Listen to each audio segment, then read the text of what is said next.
Assalamualaikum warahmatullahi wabarakatuh. Apa kabar anak-anak ustazah semuanya? Semoga dalam keadaan sehat walafiat, amin ya robbal alamin. Pada kesempatan kali ini, ustazah akan membagikan sebuah video tema 7 subtema 2 muatan ilmu pengetahuan sosial. Sebelum kita memulai pelajaran, kita mengucap basmalah terlebih dahulu. Bismillahirrahmanirrahim. Sambil memperhatikan video ustazah, boleh buka bukunya halaman 54 mengenai peristiwa penting kemerdekaan. Pada tanggal 9 Agustus 1945, 3 tokoh pemimpin Indonesia ke kota Dalat, Vietnam menemui Jenderal Terauchi membicarakan tentang rencana kemerdekaan Indonesia. Lalu pada tanggal 14 Agustus 1945, Kaisar Hirohito memerintahkan agar Jepang menghentikan perang dan mengakui kekalahannya. Tepat pada 15 Agustus 1945, Jepang menyerah tanpa syarat kepada sekutu. Para pemuda yang mendengar mengenai menyerahnya Jepang lalu mendesak Soekarno-Hatta segera menyatakan kemerdekaan dengan mengasingkan mereka ke Rengas Dengklok pada tanggal 16 Agustus 1945. Lalu mereka menuju rumah Laksamana Maeda untuk merumuskan naskah proklamasi kemerdekaan Indonesia. Setelah berdiskusi mengenai teks proklamasi, lalu menyerahkan kepada Sayuti Melik untuk diketik. Setelah selesai diketik, teks proklamasi ditandatangani oleh Insinyur Soekarno dan Dr. Randus Muhammad Hatta dan diproklamasikan pada tanggal 17 Agustus 1945 di kediaman Insinyur Soekarno, Jalan Pegangsaan Timur 56 pukul 10.00 waktu Indonesia Barat. Diawali dengan pembacaan teks proklamasi oleh Insinyur Soekarno, disusul dengan pidato dan pengibaran bendera merah putih yang dijahit oleh Ibu Fatmawati. Nah, setelah dibacakannya teks proklamasi, maka selanjutnya terjadi peristiwa penting setelah kemerdekaan. Boleh buka bukunya halaman 66. Pada tanggal 18 Agustus 1945, PPKI mengadakan sidangnya yaitu membentuk susunan pemerintahan beserta alat-alat kelengkapan negara. Rapat menghasilkan keputusan penting sebagai berikut. 1. Mengesahkan Undang-Undang Dasar Negara yaitu Undang-Undang Dasar 1945. 2. Menetapkan Insinyur Soekarno sebagai Presiden Republik Indonesia dan Dr. Randus Muhammad Hatta sebagai Wakil Presiden Republik Indonesia. Dan yang ketiga, pekerjaan Presiden untuk sementara waktu akan dibantu oleh Komite Nasional. Pada tanggal 19 Agustus 1945, PPKI kembali bersidang untuk melanjutkan sidang sebelumnya. Sidang PPKI itu menghasilkan beberapa keputusan sebagai berikut.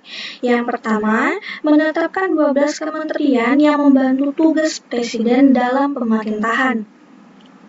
Yang kedua, membagi wilayah Indonesia menjadi 8 daerah provinsi.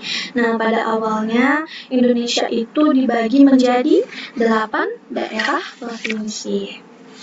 Baik, selanjutnya yaitu mengenai perjuangan mempertahankan kemerdekaan pasca proklamasi 17 Agustus 1945. Setelah Insinyur Soekarno dan Muhammad Hatta memproklamasikan kemerdekaan, seharusnya kekuasaan Jepang di Indonesia juga telah berakhir. Akan tetapi yang terjadi justru pertempuran di beberapa daerah yang memakan banyak korban. Beberapa pertempuran tersebut antara lain sebagai berikut seperti yang di video ustazah ya. Gambar yang pertama mengenai peristiwa 10 November 1945. Setelah Jepang menyerah tanpa syarat tanggal 15 Agustus 1945 kepada sekutu, kekuasaan Indonesia hendak diambil alih oleh sekutu. Semua orang yang bersenjata diwajibkan meletakkan senjatanya sampai batas waktu tanggal 10 November 19 pukul 6. Hal tersebut menimbulkan kemarahan bagi rakyat dan pejuang Indonesia. dengan dipimpin dengan Bung Tomo, maka terjadilah pertempuran 10 November 1945 di Surabaya. Lalu gambar yang kedua mengenai pertempuran 5 hari di Semarang. Pertempuran ini dimulai tanggal 15 Oktober sampai 20 Oktober 1945. Nah, pertempuran ini terjadi antara rakyat Semarang melawan penjajah Jepang. Gambar yang ketiga mengenai pertempuran Ambarawa. Pertempuran Ambarawa ini dipicu oleh kedatangan tentara sekutu ke Jawa Tengah yang diboncengi oleh Nica. Mereka bermaksud mengurus tawanan perang dan tentara Jepang yang berada di Jawa Tengah. Pada awalnya, mereka berjanji tidak akan mengganggu kedaulatan Republik Indonesia. Namun, para tawanan perang tersebut justru dipersenjatai yang menyebabkan kemarahan pihak Indonesia dan terjadilah pertempuran. Dan gambar yang terakhir yaitu pertempuran di Bandung atau dikenal dengan Bandung Lautan Api. Tepat pada tanggal 12 Oktober 1945, tentara Inggris yang diboncengi Nica tiba di Bandung. Mereka menuntut agar senjata-senjata yang dibawa oleh penduduk sipil diserahkan kepada mereka. Tindakan sewenang-wenang tawanan Belanda sangat mengganggu keamanan yang menyebabkan terjadi bentrokan antara tentara Inggris dan TKR pada tanggal 20 November. Oke, jadi perjuangan para pahlawan kita setelah proklamasi ternyata tidak berakhir ya. Nah, selanjutnya, negara Indonesia yang baru saja diproklamasikan dan dengan berbagai perjuangan pasca proklamasi, lalu belum bisa dimiliki sepenuhnya. Oleh karena itu, sebagai langkah awal agar negara Indonesia memiliki hal-hal yang harus ada dalam sebuah negara, maka diadakanlah berbagai pertemuan yang dipayungi oleh lembaga-lembaga yang ada dalam rangka untuk membentuk kelengkapan-kelengkapan dalam bernegara. Pada halaman 86, boleh diperhatikan ya anak-anak ustazah, ini mengenai pembentukan pemerintahan Indonesia. Jadi langkah awal pembentukan negara Indonesia, pemerintahannya yang pertama adalah pengesahan Undang-Undang Dasar 1945 dan pemilihan presiden serta wakil presiden. Oke, yang pertama yaitu mengesahkan dan menetapkan Undang-Undang Dasar 1945. Undang-Undang Dasar merupakan hukum dasar tertulis. Undang-Undang Dasar di Indonesia dirancang oleh BPUPKI pada tanggal 10 sampai 16 Juli 1945 dan sebuah panitia perancang Undang-Undang Dasar yang diketuai oleh Insinyur Soekarno. Rancangan undang-undang tersebut kemudian dibawa ke sidang PPKI pada 18 Agustus untuk dibahas. Lalu yang kedua, memilih Presiden Insinyur Soekarno dan Wakil Presiden Dr. Andes Muhammad Hatta. Dalam sidang pertama PPKI tanggal 18 Agustus 1945, Otto Iskandar Dinata mengusulkan pemilihan Presiden dan Wakil Presiden dilakukan secara aklamasi. Oke, yang kedua adalah pembentukan lembaga-lembaga negara.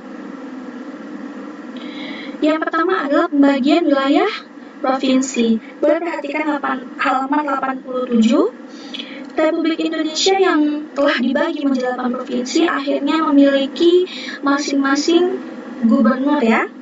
Lalu yang kedua adalah pembentukan Komite Nasional Daerah. Komite ini bertugas membantu Presiden sebelum MPR dan DPR dibentuk. Lalu yang ketiga, yaitu pembentukan departemen dan penunjukan para menteri. Pada tanggal 19 Agustus 1945, PPKI menyelenggarakan sidang yang kedua. Salah satu keputusan dari sidang itu adalah pembentukan 12 kementerian dalam kabinet, 4 kementerian dan 4 lembaga tinggi negara. Karena sistem kabinet menurut Undang-Undang Dasar 1945 adalah kabinet presidensial, maka presidenlah yang berhak menentukan kabinet. Pada tanggal 2 September 1945, bertempat di Hotel Miyako, Presiden Soekarno melantik Kabinet Republik Indonesia pertama yang terdiri atas 12 Menteri Departemen, 5 Menteri Negara, dan 4 pejabat tinggi negara. Baiklah, sekian dari Ustazah. Jika ada pertanyaan, boleh langsung tanyakan kepada Ustazah. Ustazah akhiri video pembelajaran kali ini. Mari kita ucap hamdalah. Alhamdulillahirrabbilalamin. Assalamualaikum warahmatullahi wabarakatuh.